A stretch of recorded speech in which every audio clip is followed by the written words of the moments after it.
सारे फैन आप लोग इस विवाद से हटिए और कल आप लोग के एक अपडेट बता रहा हूँ आज कि कल खेसारी लाल के बोल बम गाने का पोस्टर आने वाला है, जो अखिलेश कश्यप राइटर का हैरान टाइटल ऊपर गाना होने वाला हो। कल पोस्टर आने वाला है, कल कभी भी आ सकता है और बोल बम के पहला गाना होने वाला है। तो आप लोग को किस तरह की रिस्पॉन्स करना है, अम्पुर्णा फिल्म से आने वाला है तो समझ सकते हैं किस तरह से रिस्पॉन्स करना है इस गाने को।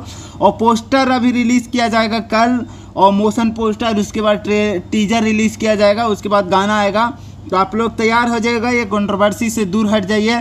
ये सब इसीलिए किया जाता है, कंट्रोवर्सी है, दूर हटाइए। आप लोग गाने पे ध्यान दीजिए। कल गाना का पोस्टर आने वाला है, बवाल लेवल का पोस्टर होगा और इसमें वायरल गर्ल नज़र आएगी। तो आप लोग समझ सकते हैं किस लेवल के गाना इसे वायरल होने वाला है, क्योंकि इसका राइटर अखिलेश कश्यप है, जो अपने गाने के किस तरह से प्रमोशन करते हैं, किस तरह से ये करते हैं कि आप लोग को पता ही है। जैसे लड़का टी शर्ट आया था, अभी के टाइम में 100 मिलियन उसका प्लस व्यूज़ होने वाला है क्रॉस यूट्यूब।